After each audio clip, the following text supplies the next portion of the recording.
ಒಂದು ಆಯನ ಕಥೆ ಅತ್ತೆ, ಆಯಿನ ಕತೆ.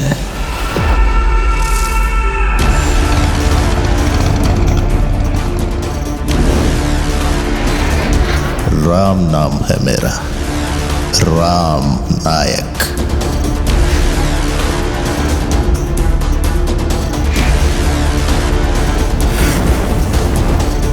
ನಮಕಾಯಿ ಬಾಡಿನ ಪುಂಚೋಡು ಎಂಚಿನೆಂಚಿನ ಉಚ್ಚುಲುಲ್ಲ ಅಂದು ನಂಗೆ ಗೊತ್ತಜ್ಜ.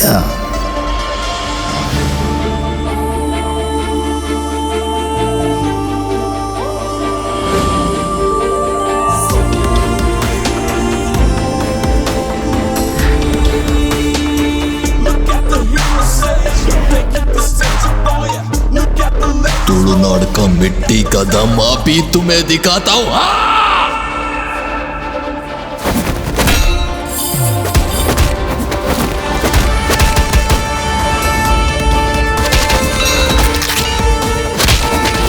ಒಂದು ತುಳುನಾಡದ ಪೆಟ್ಟು ಬ್ಯಾಗ್.